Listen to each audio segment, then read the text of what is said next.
It's time for the Josh Kirby on Sports podcast. On this edition of the Kirby on Sports podcast, we're joined by special guest Lauren Russell of SheGotSports as we talk Cowboys versus Panthers, Rams versus Cardinals, Bucks versus Patriots, and Brady's return to Foxboro, and so much more.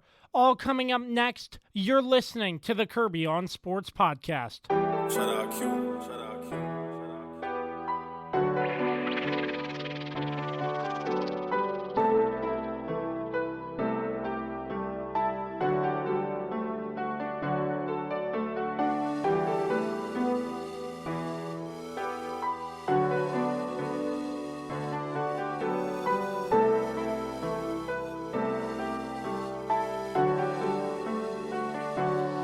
Oh, indeed. I'm glad you connected. This is Dave Johnson, voice of the Washington Wizards. You have connected to the right place because you are listening to my man, Josh Kirby on Sports Podcast. Coming to you from the Trumbull Insurance Agency virtual studio, you are listening to another edition of the Kirby on Sports podcast. For all your insurance needs, contact Patrick Bankemper of Trumbull Insurance at 540-532-0622 or reach out to him via email, patrick@trumbleagency.com.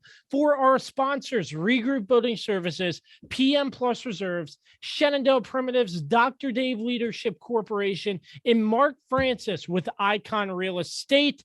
This is another edition of the Kirby on Sports podcast. We have the three-man booth as usual with Dan and Carlos, and we have a special guest joining us to recap these week 4 slate of games. It is Lauren Russell. She runs her own YouTube channel called SheGotSports. She's really knowledgeable in the field of sports, and we're glad she's on with us today. Lauren, how are you? I'm good. Thank you for having me. Yeah. So start things off just really quick, really briefly. Tell us about how you got started with SheGotSports and how it's been going for you. Like, you pretty much tell us how you started it and whatnot. Yeah, so for sure. Quick story. Quick version is I was in like the sports broadcasting summer camp, I guess you could say, program when I was in high school. My second year there, like after my junior year, in between my junior and senior year, I think I was like 16. And I heard them talking about this other kid who like graduated the program who had a YouTube channel. And I was like, oh, I should do that. And then I did it. I didn't really do it well, like from the age to 16 to 17, turned 18, like right as I went to college. And that's when I started to take it more seriously. And it kind of took more of the form that it looks like today. Yeah, so basically you just go on and do live streams and live reactions from certain games. So it's a lot of fun. So tell them where they can find you. Oh, for sure. My YouTube channel is SheGotSports, and every other platform basically is also SheGotSports.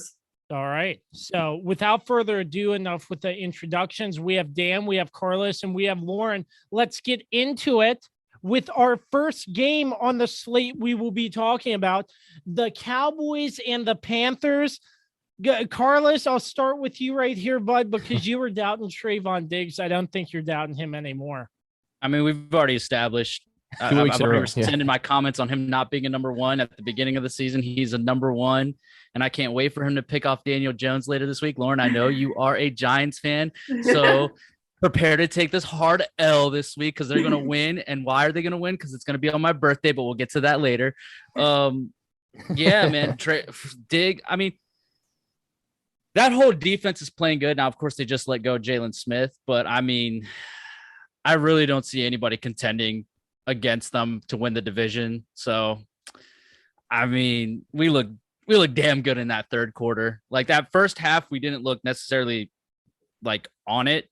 It felt like the Panthers were kind of giving us some fits, but then when that third quarter came in, Dallas just exploded. And then we kind of let off the gas in the fourth quarter. So that's a little worrisome. We need to learn how to finish strong, but you know, a win's a win, and we're 3-1. Last time the Cowboys were 3-1, was 2019. We finished 8-8 that season. Bad memories. Jason Garrett, who is now New York's offensive coordinator's famous record. I'm gonna be throwing shots at the Giants all day. Just know that. That's tough. Tough. Yeah, that Prescott obviously went 14 for 22, 189 yards and 4 touchdowns. He looked pretty solid. Zeke finally having a 100+ yard game with 143 yards. A stat that I found that was really interesting was, the fact that the Cowboys ran for 245 yards on the Panthers, who only allowed 135 yards in the last 3 games combined. That's a little worrisome for Carolina. I know they're a little thin at linebacker right now. And obviously they just signed Gilmore, but Gilmore can't play until week 6. But I mean, what else is there to say? Dallas looks good. We're gonna win the division. We're gonna contend. We're gonna contend. Let me ask you, because I just tuned into the game in bits and pieces, but I see here Sam Darnold really took a lot of pressure, got 5 sacks for 35 yards in that game. I feel like that defense really stepped up and pressured Sam Darnold, and I feel like that was one of the reasons why he threw those 2 interceptions, Carlos. I mean, most definitely. I mean, Micah Parsons got 1 sack. Randy Gregory got 2 sacks on him. I mean, wow. It felt like we were blitzing most of the game. I mean, that Panthers line couldn't hold, and they couldn't get a running game really going. So, we weren't really afraid of that, I guess. So we were just going after Darnold all night. Now, Darnold did score what? He scored 2 rushing touchdowns. Yeah, 2 rushing touchdowns. So, I mean, he clearly still wasn't scared. So, I mean, he's been playing good. So, yeah, I mean, we got pressure on him. I think that definitely helped with the win. Obviously, Darnold made mistakes and, Diggs got the 2 picks, but, we were just the better team, to be honest. Yeah, I thought it was a complete game for Dallas, to be honest. Up until the 4th quarter when they, like Carlos said in the group chat, all know they're starting to let off the gas a little bit. But, I thought it was a really great game for, like Carlos said, it was great to see Zeke again have another positive week in a row here, 2 weeks in a row, and 143 yards. It's really impressive for him. And Dak was pretty much as good as he could have been. He only threw 8 incomplete passes, and no turnovers. Dallas's defense. I mean, we talked about the pressure, the fact that they sacked Darnold, and then of course make those 2 bad interceptions. So it was really a complete game win for Dallas. And it seems like every week when, the last couple of weeks, I think people have been doubting them a little bit, and they go out and prove people wrong. So we'll see if they can keep it up. I do. They'll have a pretty good shot to win this division. Obviously, I think they're the best team right now, clearly. But, it's still a long season. We still got 13 games left to go. So let's not say they've won it already, Carlos. Let's wait until we get about 4 or 5 weeks Dan. Who the hell is going to compete against them should Dallas stay healthy? No, don't know, man. See, you just said if they stay healthy, they're going to stay healthy. I'm not putting that juju out there. They're going to stay healthy. Well, you put Juju out there right now saying they are. I didn't. They're going to stay healthy. Listen. Good juju. That's what I'm saying. 3 out of the 4 teams in here, 3 out of the 4 people in this room represent the NFC East and the Washington football team. For them, Dallas, for them, Giants. For me, not for me. Okay. So, Lauren, I want to get your thoughts as a Giants fan. What do you make of this Dallas Cowboys team so far, and what did you think about this pretty big win against an undefeated Panthers team at the time? Yeah, so I was expecting Dallas to win this game. And even before the season started, I thought Dallas was probably the scariest team in the division. Everyone always jokes, I'm a closeted Cowboys fan, blah, blah, blah. I'm just unbiased here, okay? After the Philly game, I tweeted out that Dallas was going to run away with the division. I mean, I hope they don't for the Giants' sake, but the defense is playing probably 100 times better than I expected. Yeah, that's big. Oh, yeah. Maybe because they were so bad last year, but they're playing like so much better than I expected. I mean, the turnovers are forcing every single game, and they're honestly not even relying on the turnovers. They can still force 3 and outs. And then who's stopping that offense? Like everyone was talking about Carolina's defense before this game. Carolina's defense is so good and this and that. But the Carolina defense was not stopping them. Like who's cover? You can't double Amari Cooper and CeeDee Lamb, and those are 2 wide receiver ones in my opinion. Then Zeke and Pollard could both be running back ones. Like I don't know who's stopping this team. And also DeMarcus Lawrence isn't even playing and the defense is playing like this. So I think the Cowboys are going to have a good season. Like I don't know. Honestly, I feel like the downfall of this team could be the coaching though. If there's something like if I'm saying like who's going to stop this team or what I think could be the downfall of this team, it could be the coaching. So are you putting that on like Mike McCarthy? Yeah, Mike McCarthy. I don't know.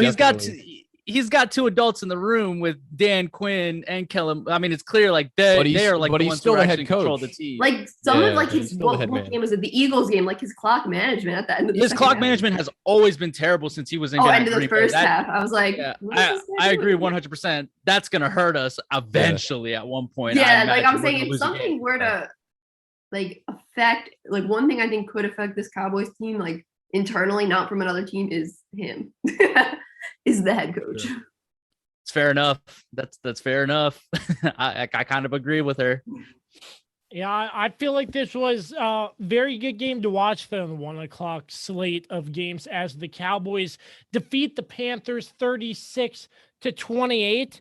The next game, I don't really want to spend a lot of time talking about, but I do want to mention that the Cardinals go into SoFi Stadium and I mean, I'm not sure how much the Rams were favorited or the lines in this game, but I was very surprised when the Cardinals put up 37 against the Rams. Yeah, the Rams were actually favorited by 4. That's what they closed at. Yeah. So the fact that the Cardinals went in there and not only won, but pretty much dominated from start to finish is extremely impressive. Their defense played really well, and we saw just how well the Rams offense had played to start the season. And I think, that was going to be the big thing to watch for in this game. Can the Cardinals defense slow down Matt Stafford? Because he had been red hot, before that game. And, they force him to, they hold him to just 2 touchdown passes, and they force him to throw a pick as well. The Rams, it's kind of strange that they just kind of started. That second quarter killed them. I mean, they got outscored 17-3, and when you go into the half, and you have that kind of second quarter, that's just brutal. And your confidence is way down. Kyler Murray was exceptional, 24 of 32, 268, 2 touchdowns, and also the Cardinals ran the ball extremely well. I mean, they had, of course, Kyler rushed for 39 yards, James Conner rushed for 50. And Edmonds rushed for 120. So, I mean, they really had pretty much everything working against this Rams defense. The Cardinals have impressed me this season. I kind of thought, when they started the season, that I kind of thought they were a fluke team. I was like, I just don't see it. Yeah, I was like, I just don't see it. Like, but they, each and every week, kind of like I said with Dallas, they seem to get better and better, except, the Cardinals haven't really had any blemishes yet. So, it's very impressive to watch what they're doing, and the fact that they dominated a team that, to go into their stadium as well and to play the way they played is extremely impressive. And got to give credit to Cliff Kingsbury, what he's been able to do there. Certainly was not feeling very confident in them this season, and really the first couple weeks wasn't either. So this is a huge win for the Cardinals, and they've made a believer out of me so far. It's really great to see James Conner go out and do so well. Agreed. Once totally again, agree. I mean, his story. What a great story. Still a great story, and it's great to see he's producing and scoring touchdowns. He had 2 touchdowns in this game. Yes, sir. Absolutely. One of y'all can take it next if you want. Take it. The only thing I got is that, because Dan pretty much said most of what I wanted to say, but the only other stat that I thought was interesting is this is like Cliff Kingsbury's first win against the Rams. Yeah, Sean McVay's was 4-0 against him, and finally Cliff got a win on him. Crazy. The last time the Cardinals are they're the last undefeated team in the NFL right now. And the last time they were 4-0 was like 2012, and they ended up losing like the next 9 games after that, after starting 4-0. So they ended up finishing the season 5-11. This isn't that same team, obviously. This is different. Yeah. Kyler Murray's playing pretty well. I mean, it's clear that, because like this is the same Kyler Murray we saw at the beginning of last season. And then obviously he got hurt. So it's clear like he finished all of last season hurt. Whereas like now he's back to 100% health. He looks good. He's making these crazy plays. I mean, like plays that you only see like the Patrick Mahomes makes, Always got to bring Mahomes up, don't you? I always got to, man. That's my guy. That's my guy. He's the greatest quarterback in, a talented quarterback I've ever seen. The greatest quarterback in 3 years. Yeah. Yeah. But yeah, I mean, the other thing that's emerged from this Cardinals team is AJ Green's having kind of a career resurgence out of Cincinnati. I mean, this dude is he's really thriving at Arizona right now. And, I'm happy for him. It's another weapon for Kyler to have. Obviously they have DeAndre Hopkins. Hopkins didn't necessarily make, too much of a big impact in this game. He still made an impact because of course he had attention on him. So the defense had to take care of him, but it's not like he put up monster numbers here against Ramsey, and sometimes Ramsey wasn't even covering him. Yeah, I mean, Arizona I think they're legit, and I just think the NFC West and the AFC West are just right now the best divisions in football right now. I totally agree. Your thoughts, Lauren? Yeah, I think the biggest surprise for me in this game was the Cardinals defense, because that was the biggest question mark I had about this team coming into this game. And then to go against the Rams offense that was just like so in sync the past 3 weeks.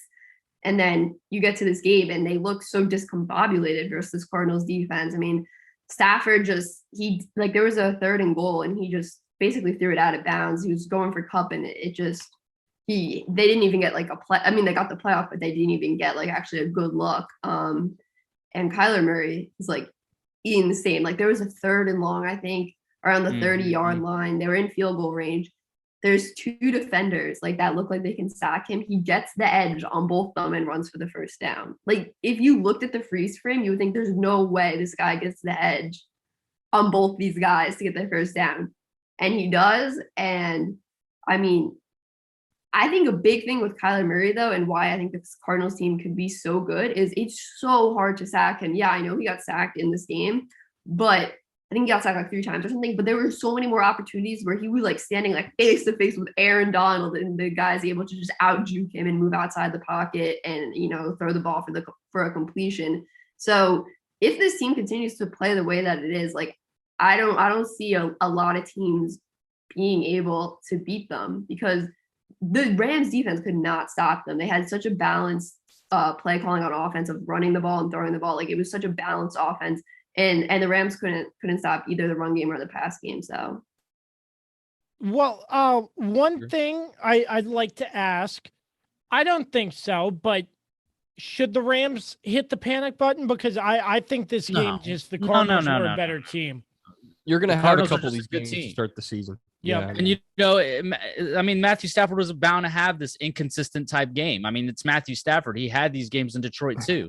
It's not as if he was, it's not as if, Matthew Stafford all of a sudden changes just because he's in LA. This is Matthew Stafford. He's going to have good stretches, and then he's going to have that one game where he just looks awful. I wouldn't hit the panic button if I'm the Rams. They're still in it. They're in the thick of things. Yeah. If I were the Rams, I wouldn't worry about it. I would just shake it off and prepare for next week's set of games. Because they're still pretty good. What a speech. Oh, man. Yeah. I'm far from shake it off, guys. Let's get ready for next week. That's all you bury say. the tape. Never bring it up again. What tape? Tape? What tape? Panics. All right. So the Cardinals over the Rams 37-20. We will take a quick break, but I am really excited to dive in to Brady's return to Foxboro coming up next. Ladies and gentlemen, let me just tell you about Regroup Building Services. If you're looking to get your home remodeled, any part of your home, bathroom, kitchen, want to get a deck built, anything like that. Regroup Building Services can just about do everything. And take it from me, because they came in and they remodeled my family's kitchen, and they do a great job. So if you're looking for any sort of home remodeling needs, deck work done, anything of that nature, reach out to my guy Sean Hibbard over at Regroup Building Services today. You can check them out on their website, www.regroupbuildingservices.com, where they do the honeydews that your honey don't. Make sure you tell them Josh sent you. For sports fans living in condominium and homeowners associations, as well as business professionals, when you need a reserve study, PM Plus Reserves has been in business since 1990. Their studies are accurate and easy to understand. Check them out when your association needs a study. www.pmplusreserves.com. You can also contact them at 703-803-8436. Once again, www.pmplusreserves.com. All right. Coming to you once again from the Trumbull Insurance Agency virtual studio. It is another episode of the Kirby on Sports podcast. I'm here with the three-man booth in Dan Demski and the Swiss Army knife, Carlos Martinez. He did not. Flip out. Did you introduce him as that to start the podcast? I did not. I let it go because we have a guest here. So I forgot. Our guest. I guess our guest sideline reporter is what we can call her. I mean, I feel like that's not exactly what she is, but you know. Well, I don't know, but she's like she's on the Booger McFarlane mobile that they had on Monday Night Football. There you go. Hey, that's pretty cool though. But better than Booger. Way better than Booger. Oh, 100%. I hate Booger McFarlane. He stinks. We're pleased to be joined by Lauren Russell of SheGotSports on YouTube. She does an incredible job, so go out and find her at SheGotSports. Let's talk about this next game. I would like to talk about this for a decent amount of time.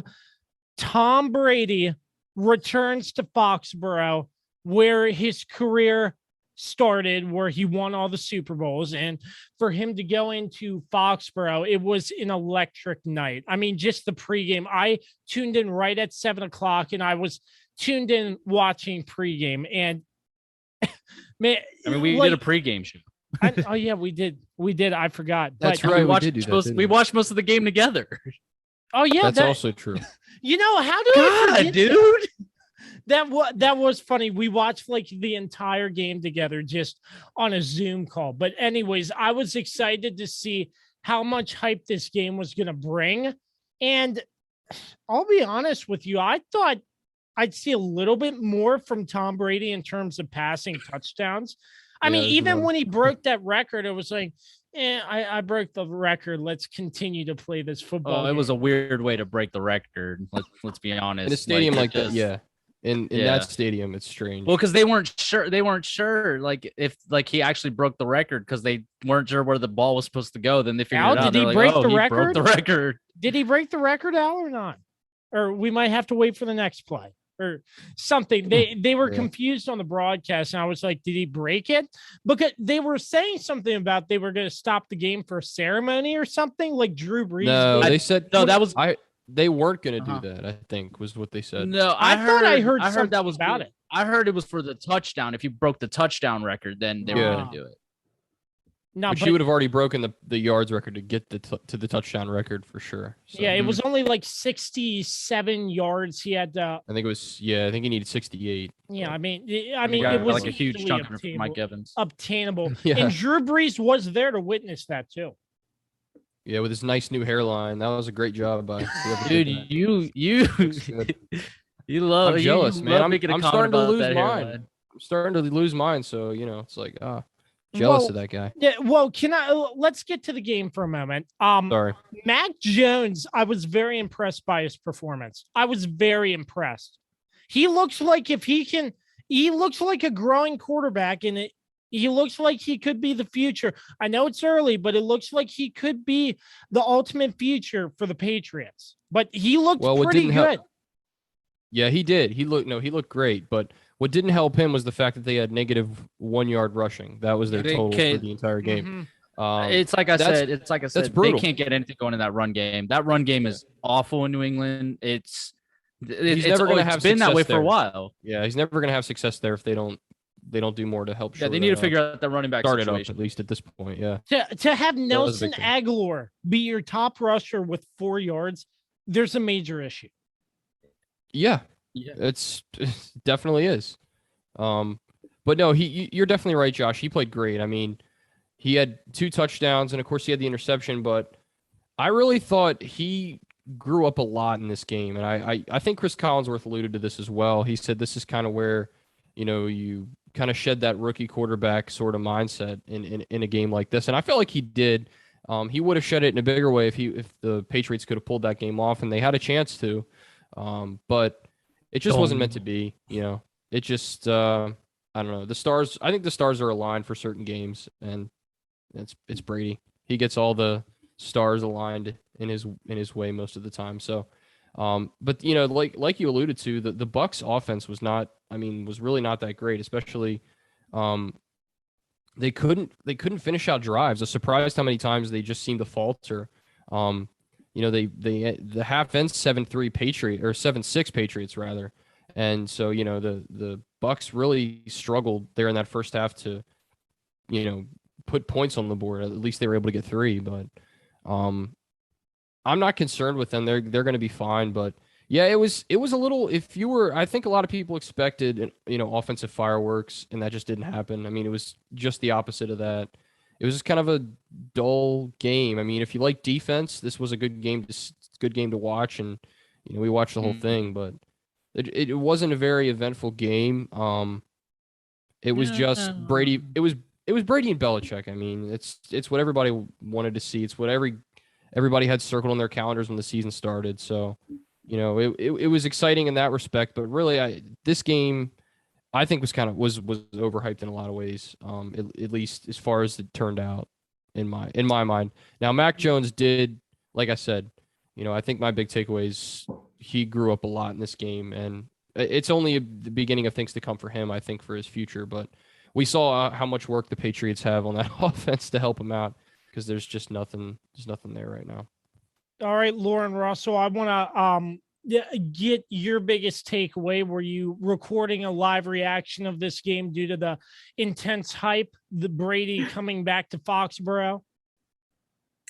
My takeaway from this game, I think Belichick lost them the game. It's like my hot take. Not going for it on 4th down after Mac Jones had been playing so well. Even if you hit the field goal, you give Brady way too much time to lead them down to the field for just a field goal.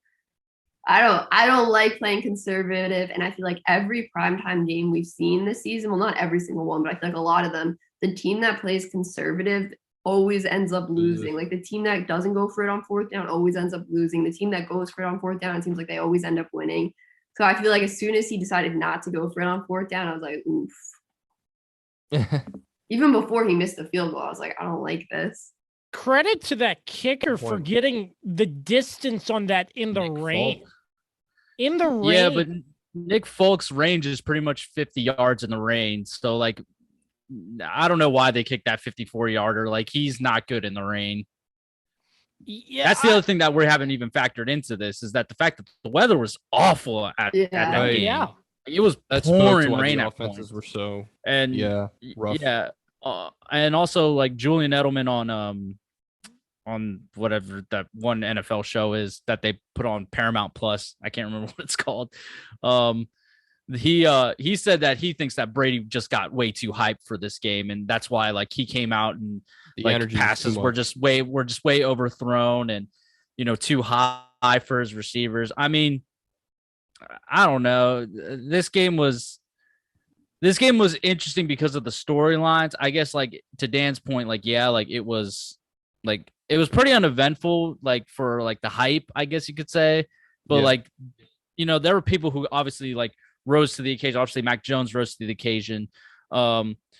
Who's number 9 again on the Patriots on that defense? He former Raven, wasn't he? Matt Judon. Judon. Judon. He played well. Judon. Yeah, He played Judon. great. He played incredible. Made me shed a tear, but he played great. Yeah. But yeah, I mean, the Patriots weren't. I mean, they weren't scared. They weren't scared of this Tampa Bay team. They weren't scared of Tom Brady, even though, in fact, some of the players were getting annoyed that it was all about Tom Brady. Like they they were getting tired on the build up, to the game. The other thing that we're not factoring in about maybe why this Tampa Bay offense kind of didn't necessarily explode offense, because there was a lot of plays that like it was a Gronkowski play where like he just knows how where to go because him and Tom Brady have such great chemistry, of course, because they played for so long. Where he doesn't have that with those other tight ends, and they maybe didn't improvise when they needed to improvise to like get Brady out of trouble, where Gronk knows how to like use his body and all that stuff. So that's another thing we're not kind of factoring into this as to maybe why Brady's performance wasn't that great. He pulled it out. He got the win. But I think the key thing we have to take here is like Tampa Bay is going to be fine, but the Patriots are a sneaky 1-3 team right now. Like they honestly should have a way better record than what they have. And I agree with you, Kirby. I think Mac Jones kind of has shown that he is the future of this team. He is the heir apparent to Brady. Like he's the perfect heir apparent to Brady because he came out of this, if you can survive Nick Saban, you're going to be able to survive Bill Belichick. Yeah, I was impressed. It was an interesting game, and not much else that needs to be said. Now we can move on. Yeah, I have more to say. I was saying like we can move on from like Brady. We can move on to the segment. I was saying like Brady can move on from it now. Quick to Carlos's like to kind of counter what he said. I know you're talking more about like the tight end connection with Brady, but like he still had Evans, Brown, and Chris Godwin. It's not like he didn't have weapons out there. So, he didn't target Chris Godwin as much as I wish he would. Because Godwin was doing pretty well. I know, man. I totally agree. So that's what I thought was strange. Like and I mean, you're totally right. Like coming out overhyped, you could see early on he was missing some throws that he like never misses, which is kind of what you expect. You expect there to be nerves and anxiety for a game like that, and just probably a lot of adrenaline running through him. So that's kind of why he started off the way he did. But yeah, he never really got going in this game. But I mean, you got to credit the Patriots defense. I mean, they played fantastic defense for most of this game, and more importantly, gave their team a chance and put them in position to win the game. They just couldn't come through. Yep. So let me just talk. I'm going to talk random, shifting off of the game for just a moment. Dan and I were on a Zoom this is going to go either really great or really bad. Dan and I used my name. What did I do? Dan and I were on the Zoom call, just a random Zoom call for the entire game, just watching the game. And by the way, it was a lot. It wasn't a random Zoom call. We were on there because we did a pregame show and then we stayed on. The pregame. But anyways, so it wasn't random. Anyways, I was like, Dan, I'm staying up for this entire game because I want to see what the post game feels going to be like. I can't believe you made me stay up to watch this.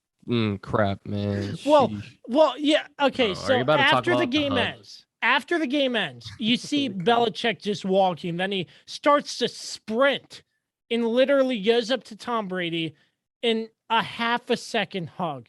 And I'm like, are you kidding? They met for 20 minutes afterwards. I did not know that until after. And I was like, I mean, don't forget, this is that was a half hug. That was that quick. I mean, let's be honest here.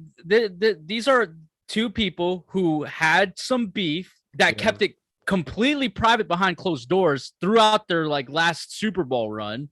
Why Bill Belichick doesn't like all this attention anyway. So like that's why they set up a meeting in private later to talk and things like that. They didn't want to do that in front of the cameras and stuff. That's just who they are. Yeah, it might end up on Snapface. You never know. No, but then you look at Tom Brady and come on, Carlos. By the way, the post game was like the Super Bowl with how many photographers were there. Yeah, it was crying crazy. out loud. because they there was wanted so to many capture credentialed that. media for this game. Oh yeah, absolutely. But then you see Tom Brady just hugging everybody. He made a comment to Matthew Judon, like I forget exactly what he said, but he said something like, "Man, you almost killed me out there," or something like that. I heard it over the TV or whatnot, but I just thought that was crazy at first because I saw Belichick just half a second bro hug and leave, and I was like, "Is that it?" And then I saw after he went into the Bucs locker room and they talked for 20 minutes. Oh no, was you like, texted in all caps and made sure we were awake to see it when you said it. That's it. That's the greeting. Yeah. That's the hug. Yeah, I was like, Sitting there, I'm trying to go to bed. I got to work It's in the Belichick. morning. and It's Kirby's Belichick. You can't expect freaking anything out. different from him. That's what I'm saying. I didn't expect anything. I'll give it to you, Lauren. What else do you want to add? Yes, I definitely thought the hug was weird at first, but then I saw that they talked in the locker room. I was like, okay, but it was just weird because everyone else's hug was so much longer, and it was like theirs just seemed so like awkward. You're like, okay, but I mean, I understand why they would want to talk in the locker room. It makes sense, but you would think they would just hug for a little bit longer, just for like the good optics or whatever. Just. God, Belichick doesn't care about that. Or, Belichick doesn't give a damn. But then he'll make more headlines if he doesn't hug for a long time. Yeah. At least have a longer conversation than they had, because that's the other thing is like, yeah, the hug was awkward, but then like they didn't say anything, or it was just like nice game, or just like whatever you could say in 1 second to someone. I was like, really? That's like, all they have to say? But Belichick said said good job, great game, and then Brady said, well, I'll see you soon. So like they knew they were like they set up this meeting like a while ago. Damn, Carlos was down there. He was recording it. Oh shoot.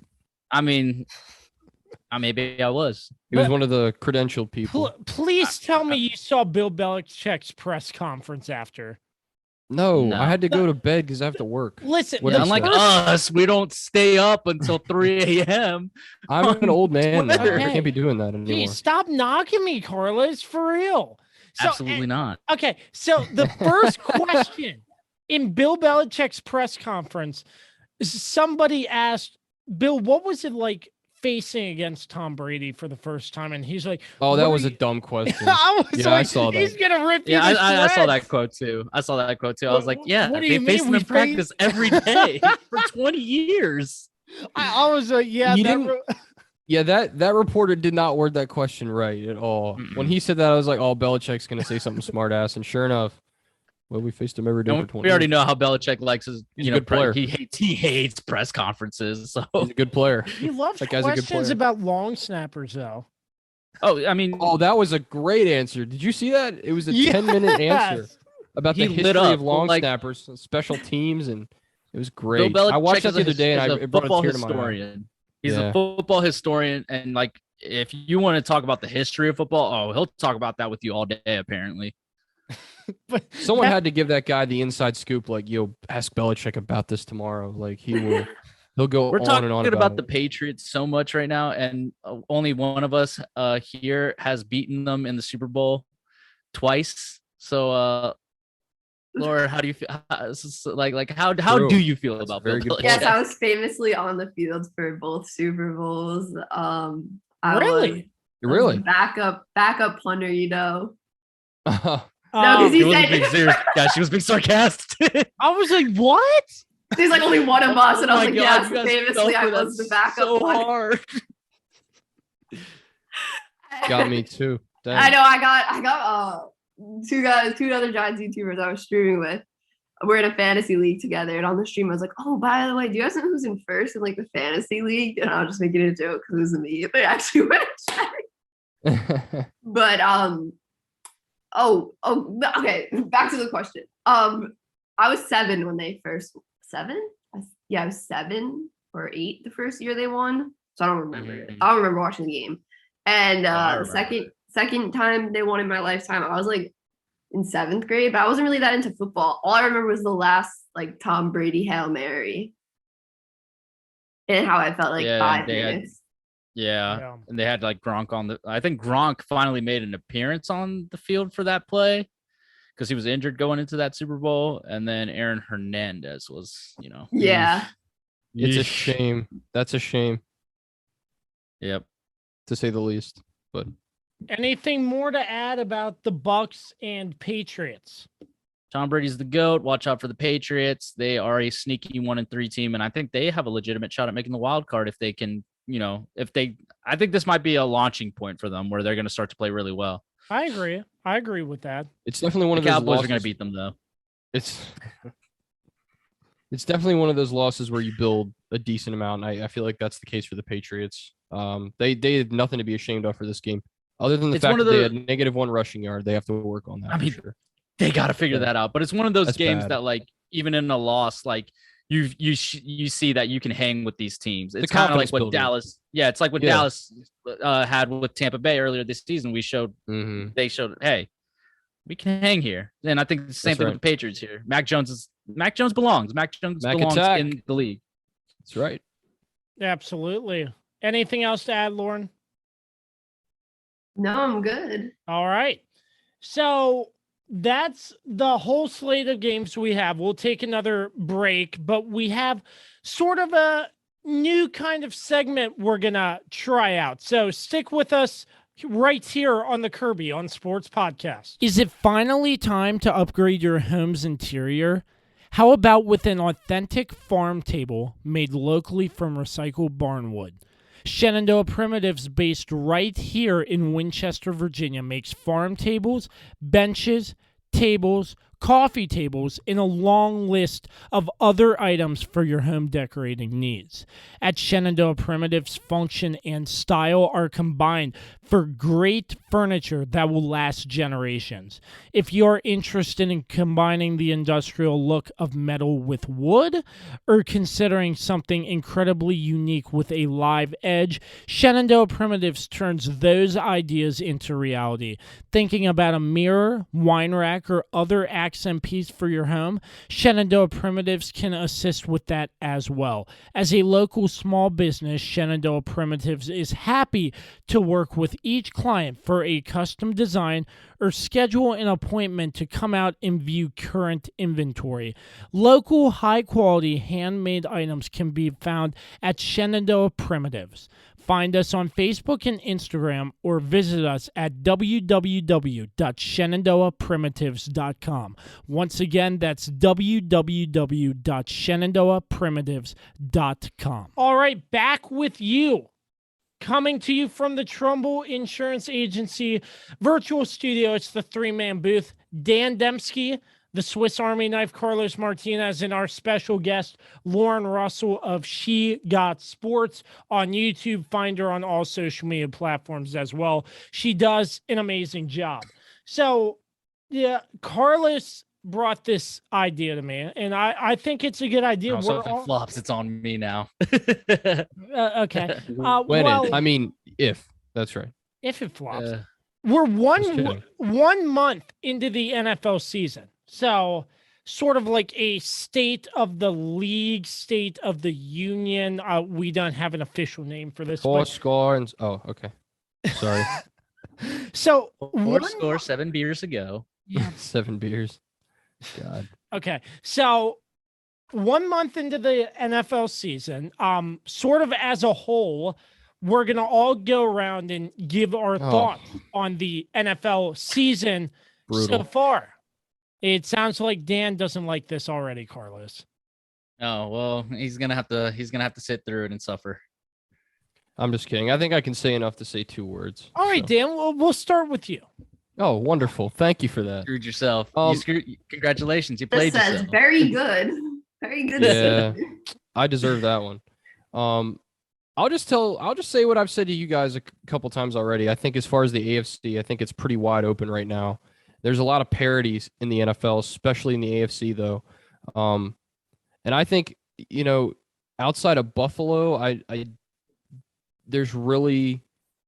think it's pretty open. I think even Kansas City, for as talented as they are, and as many weapons as they have on both sides of the ball. I mean, obviously they're sitting right now in 4th place in that division at 2-2. So, I think it's wide open. And, Cincinnati's impressed me so far. The fact that they're 3-1 and they were able to beat Pittsburgh and beat them as handily as they are. Now, let's face it, Pittsburgh's not what they used to be. They're not. Big Ben is not what he used to be. But, I mean, how many games did we pick the Bengals to win this year? Like 4 or 5, maybe? I think we had them last. We had them Yeah, last. well, obviously dead last in the division, but like maybe like 5 wins or something like that. So they're already getting close to that. So they've impressed me a lot. I'll say the AFC South is kind of a mess right now. Like Tennessee's been so hit or miss week to week. You just don't know what you're going to get. We know Houston, all the injuries and the turmoil they've had. The Colts, Carson Wentz spraining both ankles in the same game, and then all the issues they've had. That division is a mess. And then we all know Jacksonville, of course, Urban Meyer, how he likes to spend his weekends. So I really think Urban Meyer hater. And I've always hated Urban Meyer. Celebrating. He's been celebrating this. Because I told you all this was going to happen. I told you that something was going to happen. Everywhere the guy goes, some scandal follows along or he does something stupid. So, I mean, I'm not going to lie about that. So I think the AFC, like I said, is pretty wide open. And like you said earlier, Carlos, the AFC West has been a really impressive division so far.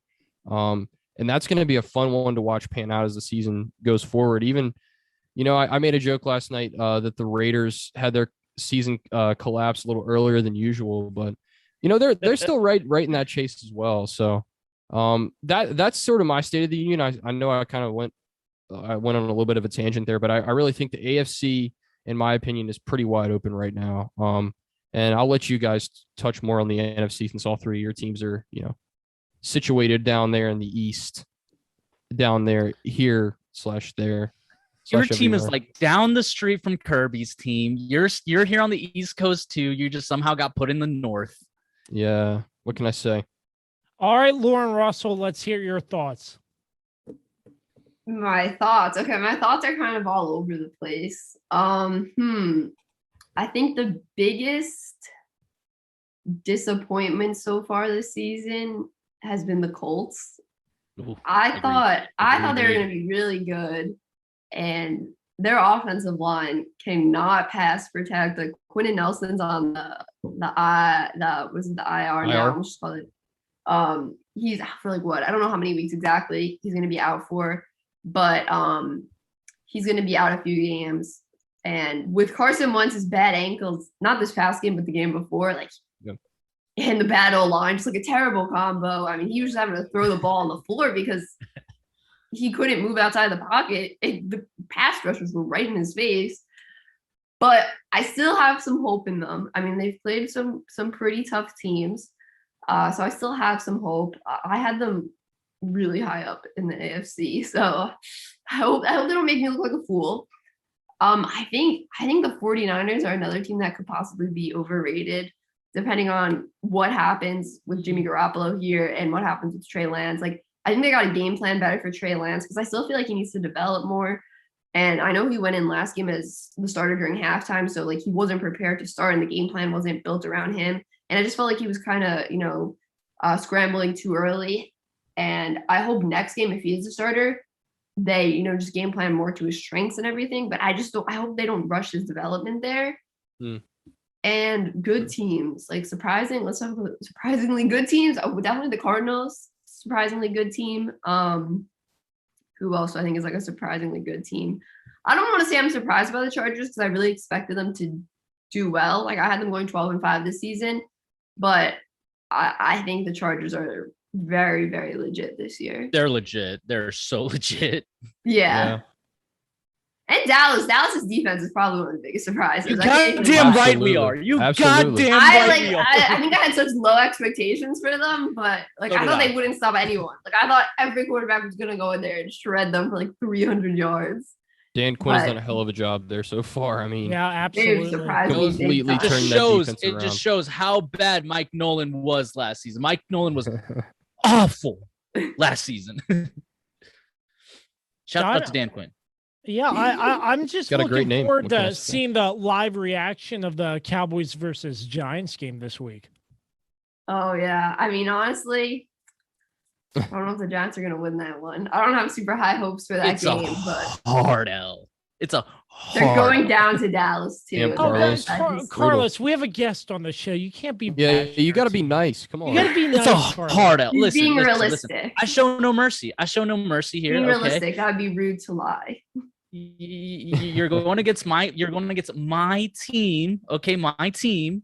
And did you buy I'm going to be brutal about it. When we Jerry face Jones, Washington, no, I'm going to shred Kirby to you pieces. Jerry now? Just rips off his face. That's actually me, Jerry, guys. How about them Cowboys? That's all he says. All right. I'll give Did my Carlos say short anything? take. Not yet. Here, I'll give my short take. I have a very interesting spin on it. It's going to be something about Washington. God, yeah, I know. Wait and see. Here we go.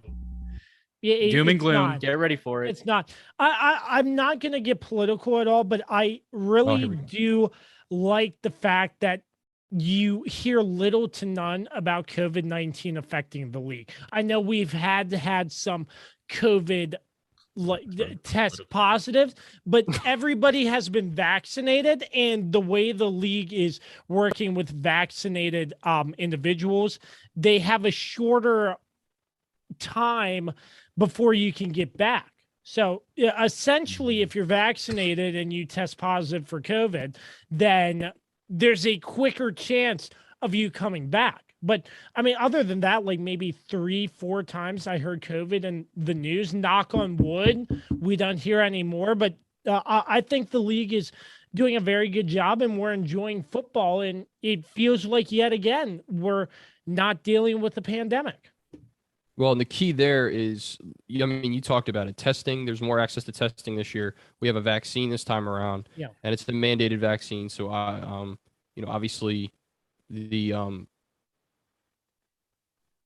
percentage league wide, but I know most when you have all those statistics, I mean, you're going to have a lot less of an outbreak, and it'll only be like 2 or 3 players. And like you said, if they're vaccinated, they can come back.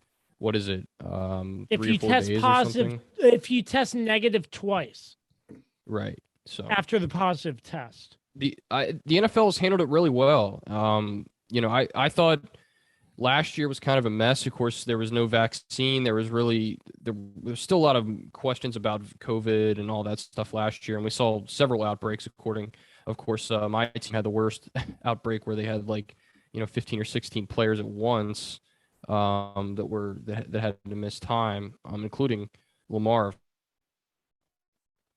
A lot better this year, and of course, there's a lot more information, a lot more resources this year, and they've used every single one of them. I think it's been a big thing for them to make the season successful. All right, Carlos.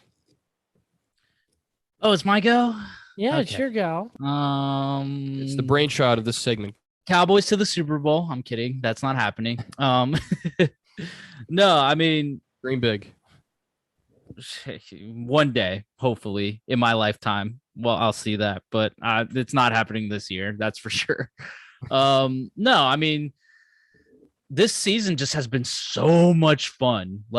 So far in the first month, I feel like we've had so many great games. It's so great. The biggest thing for me is having fans back in the stadium. I feel like it just has really amplified these games even more. Last season, it was missing that. It was missing fans in the stadiums, and I'm just so glad that they're back, and that, it feels like, things are, we're back in business. I want to say, I guess, in terms of teams, I agree with Lauren. The Colts are definitely the biggest disappointment. I also thought that, look at how much they succeeded with Phillip Rivers. I thought Carson Wentz would maybe do better, but Carson Wentz is kind of showing us that. Yeah. He's kind of showing us he's just injury prone, and we kind of already knew that, a little bit. Obviously, the Cowboys are the Cowboys. We look good. I was also not expecting our defense to be playing as well as we are.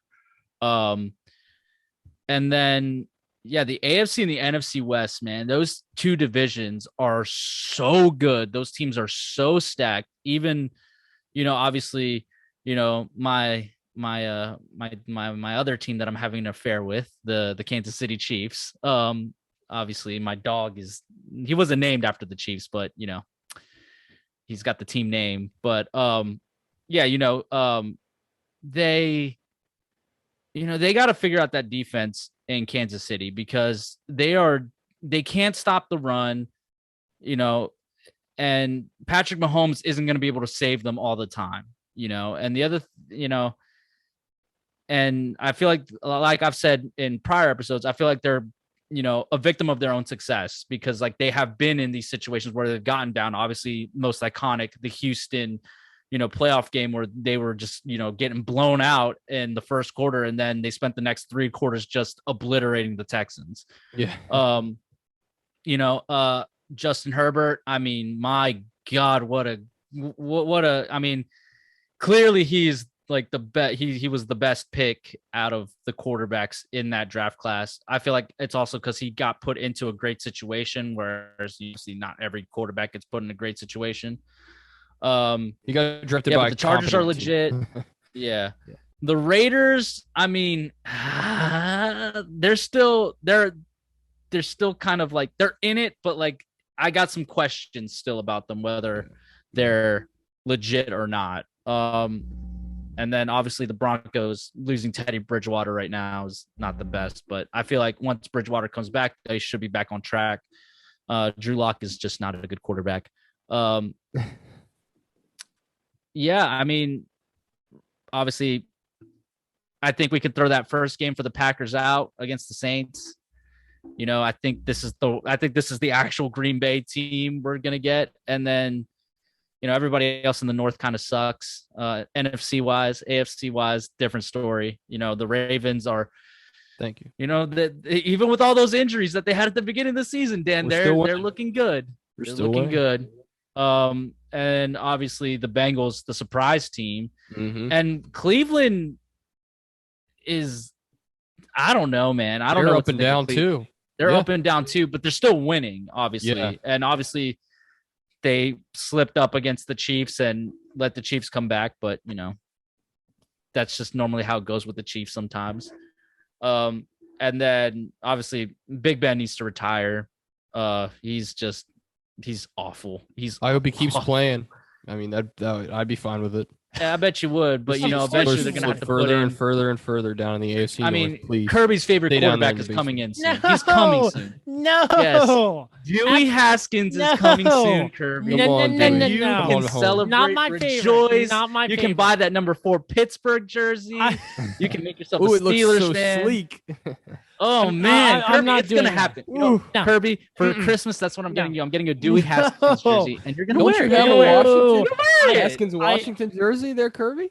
No, I mean, I'm not. I mean, you wasting can't wear any my of your money on Washington any jerseys. You could Dwayne probably buy it Haskins pretty cheap now. merchandise. You can't. Right.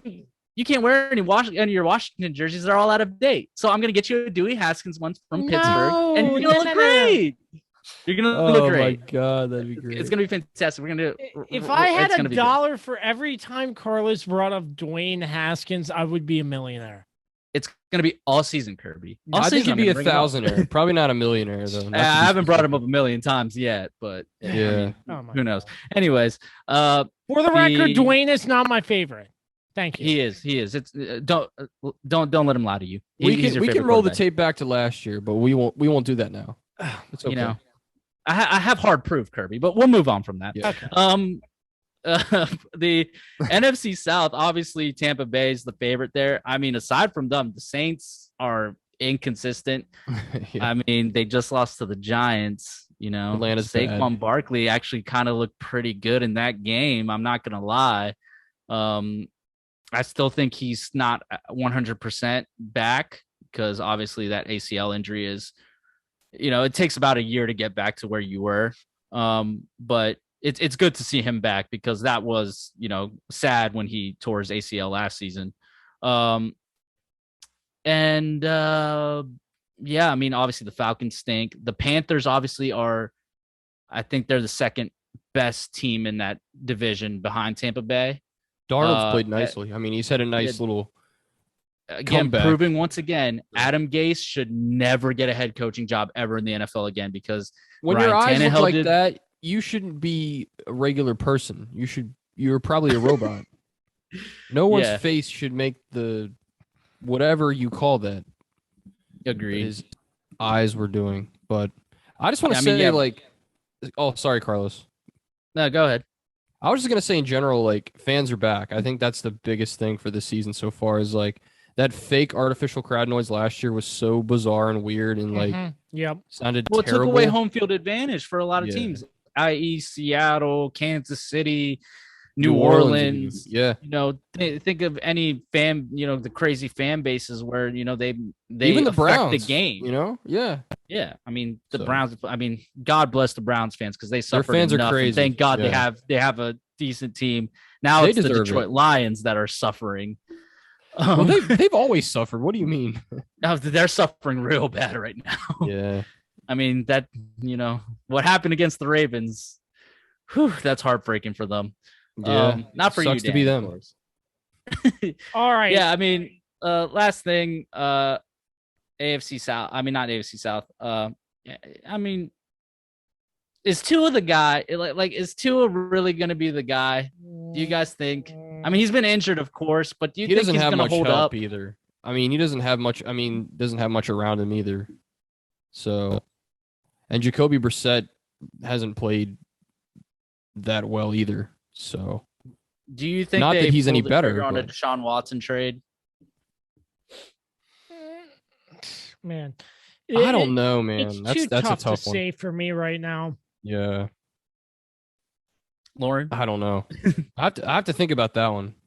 Do I think they trade for Deshaun? Yeah. Do you think they pull the trigger on a Deshaun Watson trade? Not right now. I mean, I wouldn't. Not right now.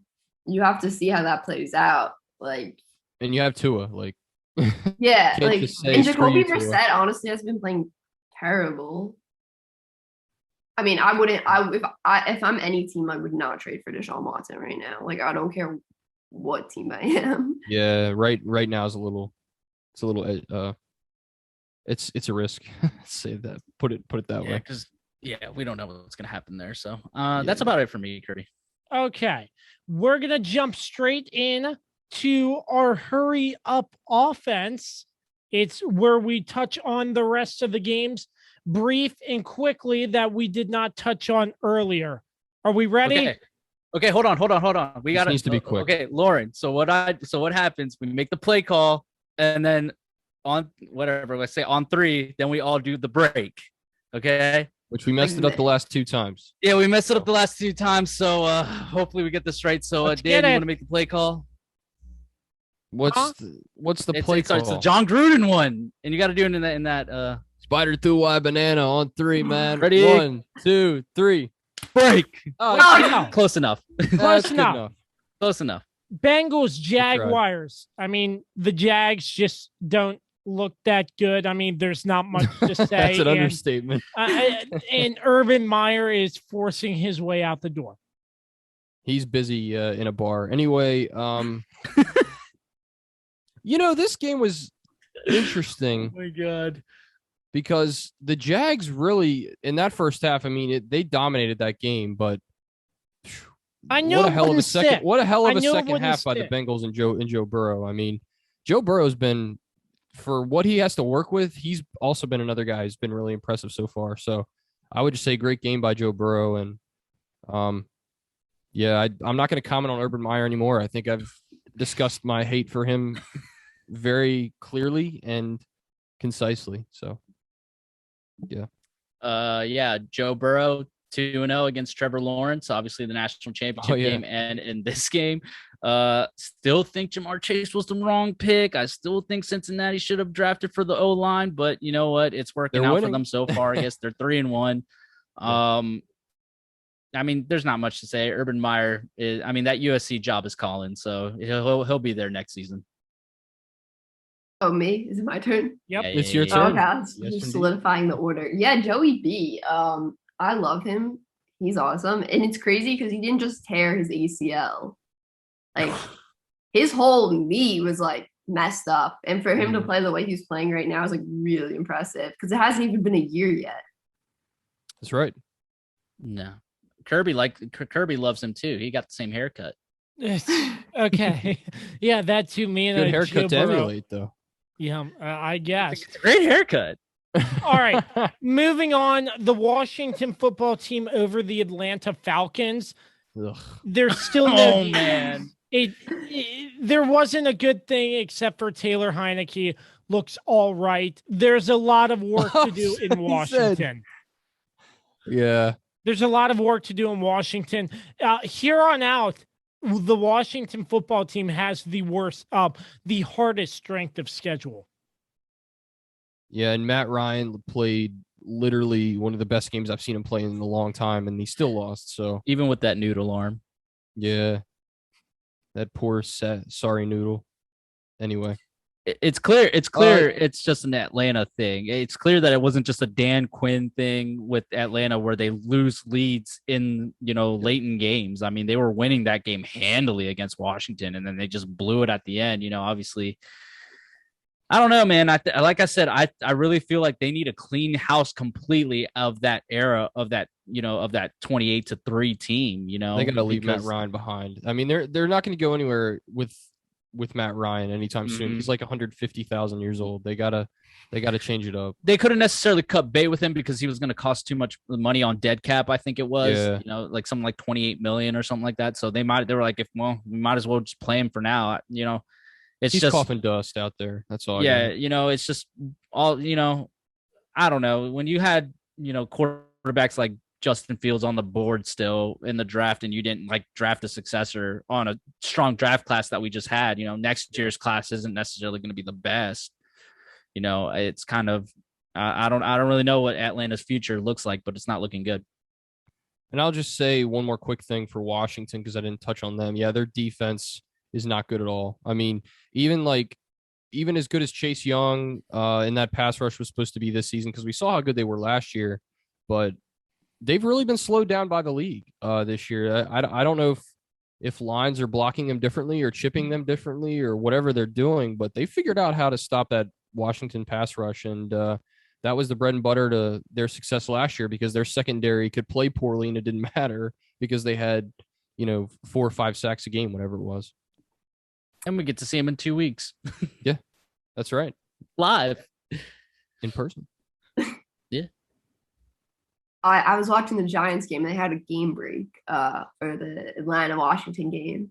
And whoever was calling the game break was like, it looks like, all the teams in the AFC South are about to be 500 or above. And I was like, don't say that. Don't say that about the Falcons. No, you can't do that. That's not nice. And then they lose. So yeah, they blew it. Yeah. That's just the way the Falcons goes.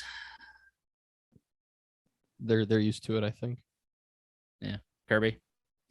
Yeah, I guess that's it. The next game, the Bills shutting out the Texans. Do we really have anything to say about this? No, the Bills obviously were on. the same. The Bills it was the same thing with the Bills as it was with the Packers. Throughout that week 1 game, it doesn't, that doesn't mean anything. They're back. They look good, and now they got a tough game against the Chiefs. I think it's at the Chiefs. It's at Arrowhead if I remember correctly. Yeah. So that'll be interesting. It's a waste of breath to even mention the Texans at this point.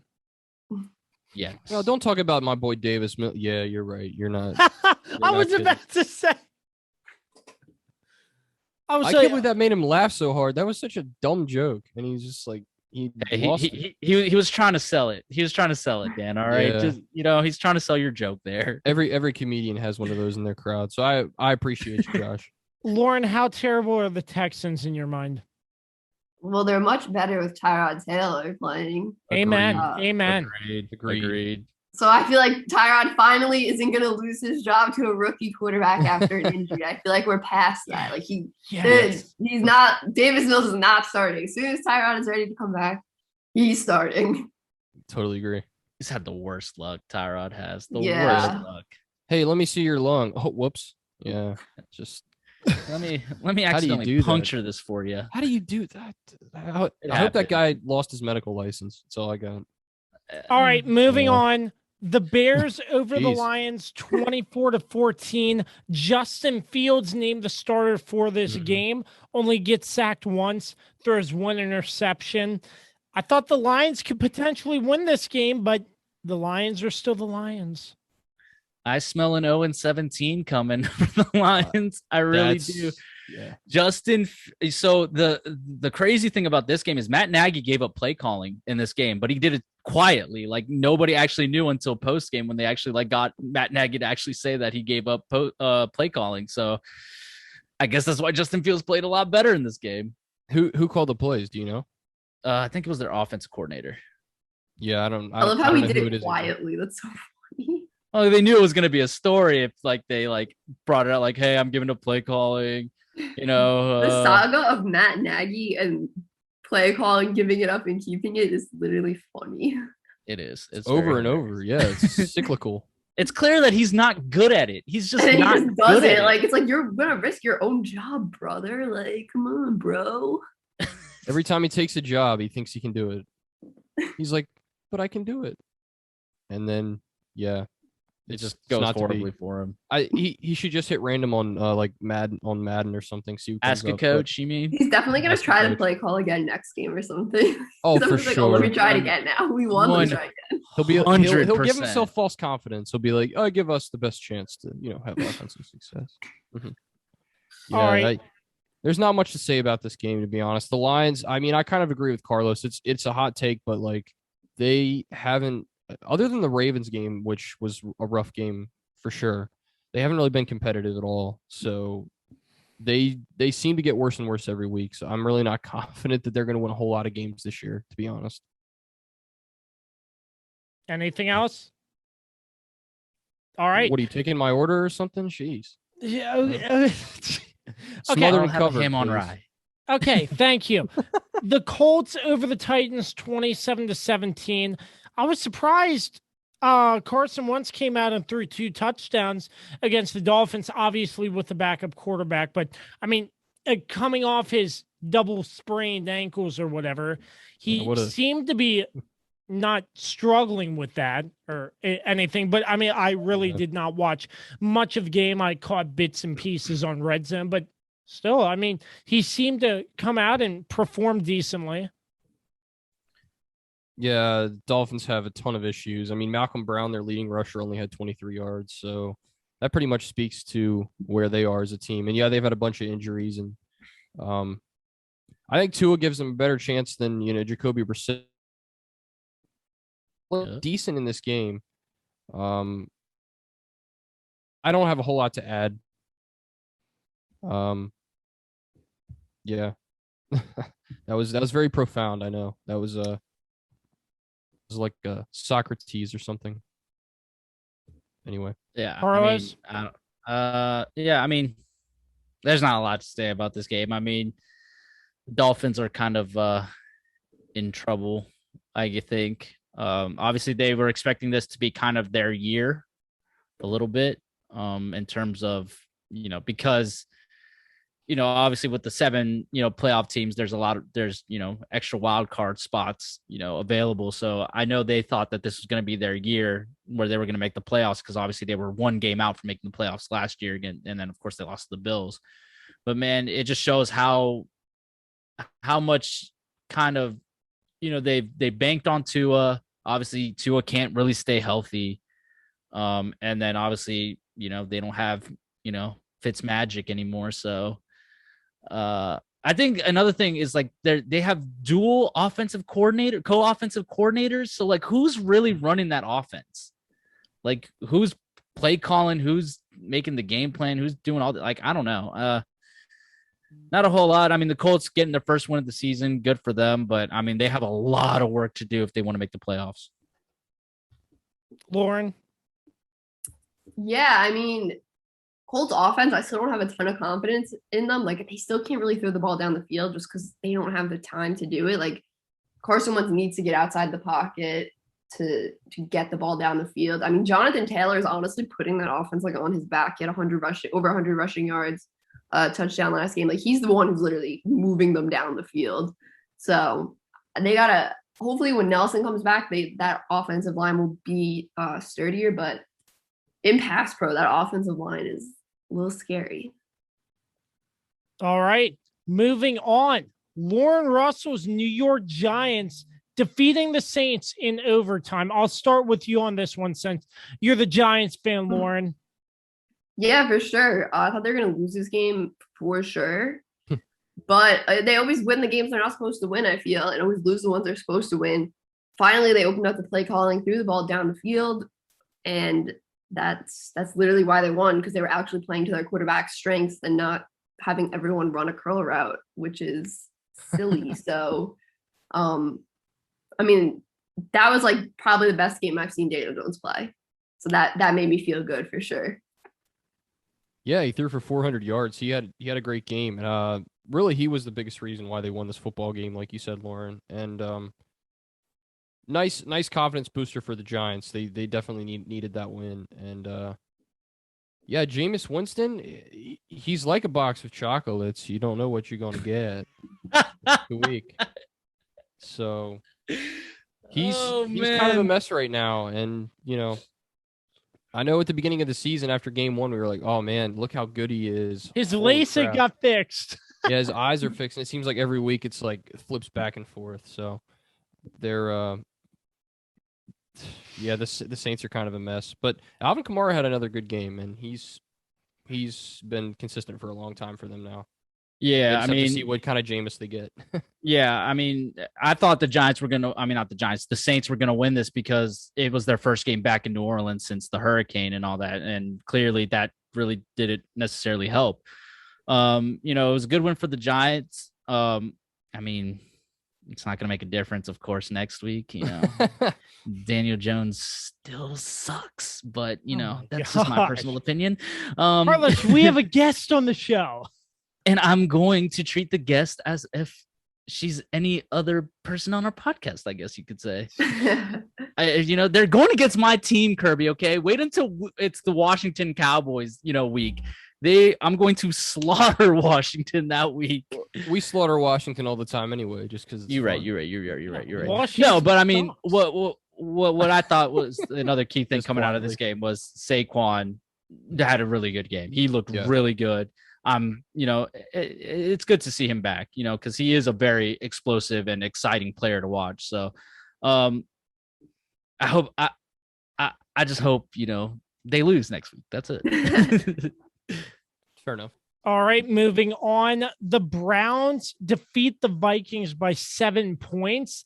I feel like the Browns could have railroaded the Vikings, but they didn't. I was very surprised by that. And I mean, Captain Kirk Cousins. Your second favorite quarterback, might we add?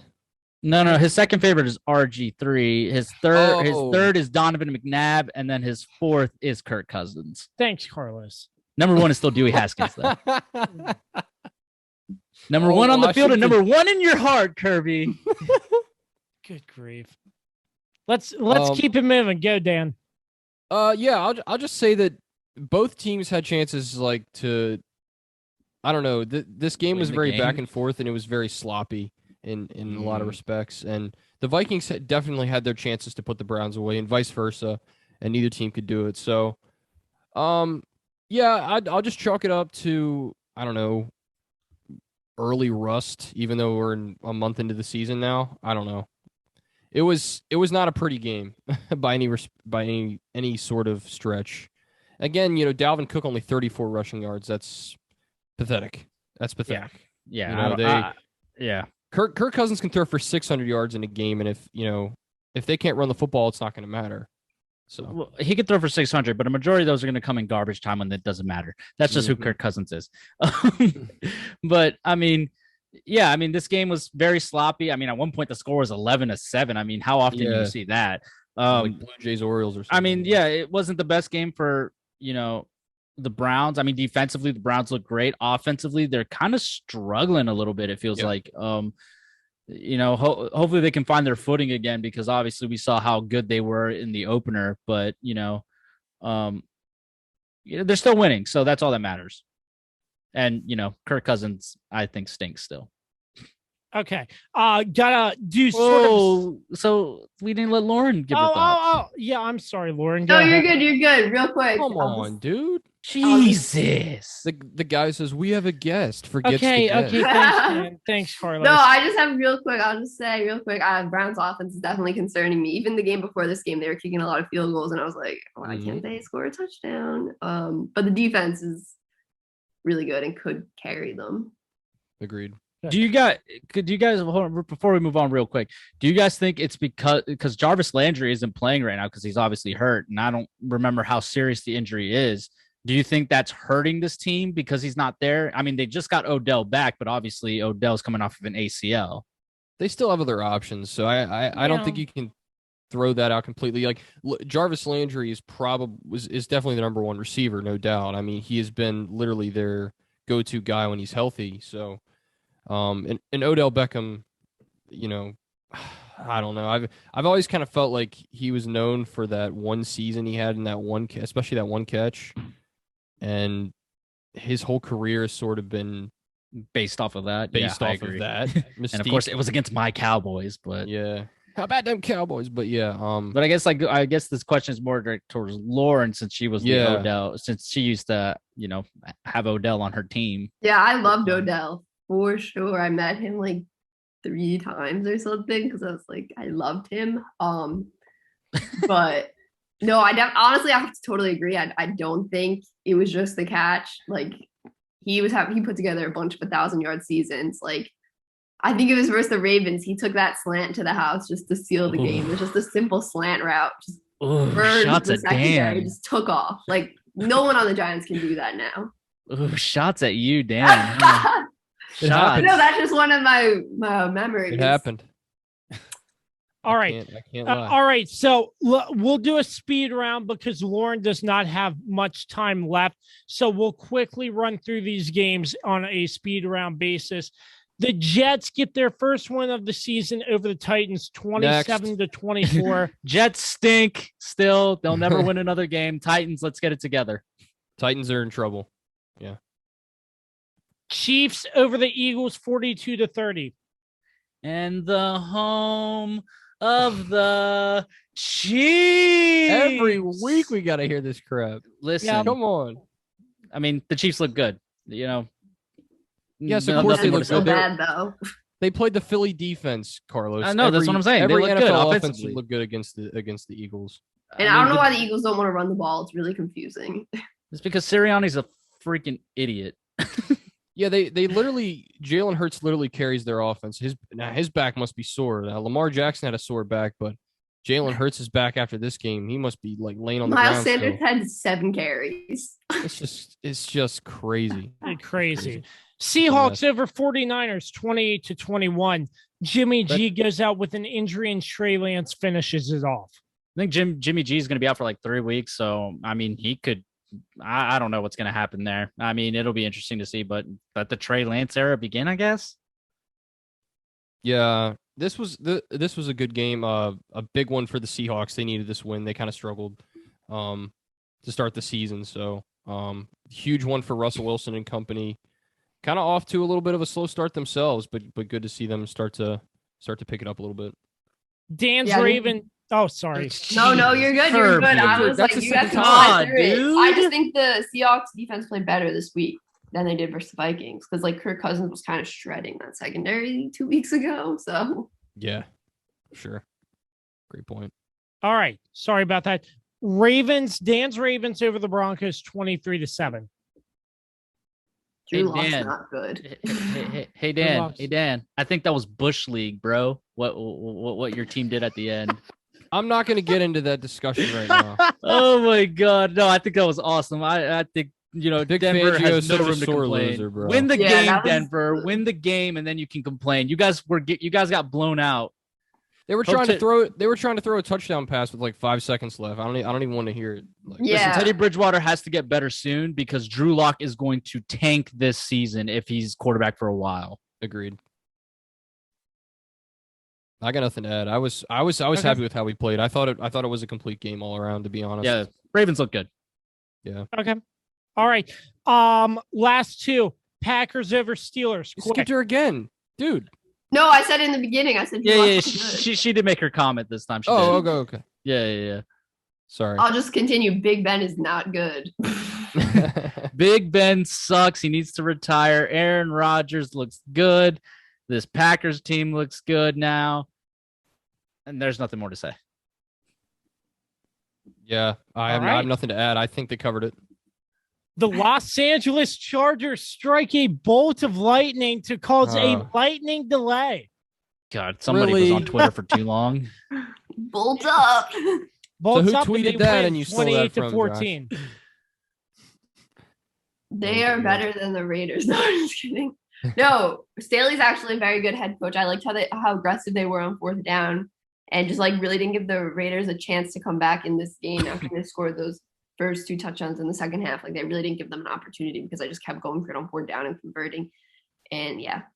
I think the Chargers run their operation a lot like the Ravens do, where they go by analytics. Because I know the Ravens, if the analytics say go for it on fourth down, they'll go for it on fourth down, no questions asked. So I think the Chargers are doing the same thing. And like I said, Justin Herbert's legit. I mean, I texted my friend Dante that, Monday night, who, friend of the show, who is a Chargers fan. I texted him. I told him, your guy's legit. He's like, I told you. I was like, I didn't listen, but he's legit. He's legit. Yeah, 21-0 run for the Chargers there in the first half. I mean, it was pretty much all Chargers the entire game, even when the Raiders started to make that comeback. It was never in doubt for me after the first half. Chargers are a really, really good football team. All right, that wraps up the hurry up offense, and it's time for Lauren to bid farewell. Lauren, it was a pleasure to have you on with us once again. Tell the fans, the listeners, where they can find you on social media and everything. Sure. She Got Sports on YouTube and basically like every other social media platform. So yeah, no spaces or anything. Yeah, we appreciate you coming on, Lauren. Thank you. I appreciate it. We're wrapping things up on the Kirby on Sports podcast right after this. Hey, sports fans. Thank you for listening to and supporting the Kirby on Sports podcast with founder and host Josh Kirby, along with lead contributor Dan Demski.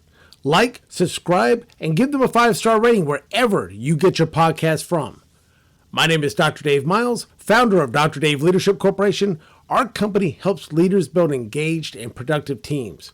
Exclusively for listeners of the Kirby on Sports podcast, you can take an opportunity to discover your primary communication style and learn more about effective communication with others. Text Kirby to 757-903-0743 for your free copy of the Working From Home Communication Assessment, where you'll learn your primary communication style, how to better communicate with others not like you, and tips on working remotely based on your personal communication style. 10 minutes, tons of resources. Learn about yourself and your team. Again, text Kirby to 757-903-0743 for your free assessment report today. I'm Dr. Dave Miles, founder of Dr. Dave Leadership Corporation, where we help you and your team be more engaged and productive by understanding each other better. Back to you, Josh. Hey there, this is Mark Francis of Icon Real Estate. If you have any real estate needs in the Winchester surrounding area, including West Virginia, give me a call. I've got extensive experience, been in the business for almost 20 years, and would love to help you out. Track me down at Icon Real Estate, iconsells.com, or even give me a call, 540-247-1527. Again, Icon Sells, ICONSELLS.com. And I would love to chat with you and help you out. Give me a call. You're listening to the Kirby on Sports podcast, live recording from the Trumbull Insurance Agency virtual studio, the 3-man booth. Back with me, Dan Demski, and the Swiss Army knife, Carlos Martinez. Once again, big thanks to Lauren Russell of SheGotSports for coming on our show today. It was great to chat with her and talk sports and everything. So, gentlemen, on to week 5. What are we looking out for? My goddamn birthday. That's what we're looking out for. The Cowboys going to get me a win on my 26th birthday. Let's go. Woo! Sorry, that was a little much. A birthday bash. Happy early birthday, Carlos. Thank you. If we were in person, we'd be partying up. But yeah, we we'll party. We'll party up. We'll party up the weekend next after. Sunday. Yeah, that's right. That's right. When we go watch, Kirby's, football team lose. That team down there in Landover. Yeah. Yeah. And that, oh God, we have to go there, but we'll figure it out.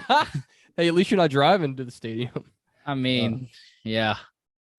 I think next week, tomorrow, I think Rams and Seahawks, that's going to be a fun game.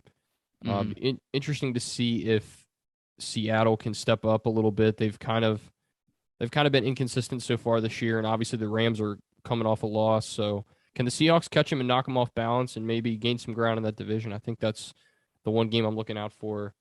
And really, I think other than that, Browns-Chargers, 4 o'clock on Sunday, that's going to be a great matchup down there in Los Angeles. So that should be a fun one.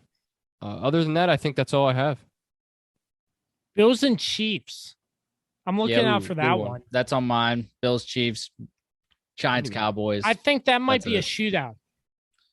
Bills, Chiefs is going to be a fun one. But sure. the Chiefs' defense is a question, is a concern still. Oh, yeah. Of course. I mean, honestly, if there's any team that should sign Jalen Smith, it might want to be the Chiefs because they need help at linebacker. Yeah. Yeah. Don't go to Washington because Washington stinks. Thanks, Carlos. They're awful.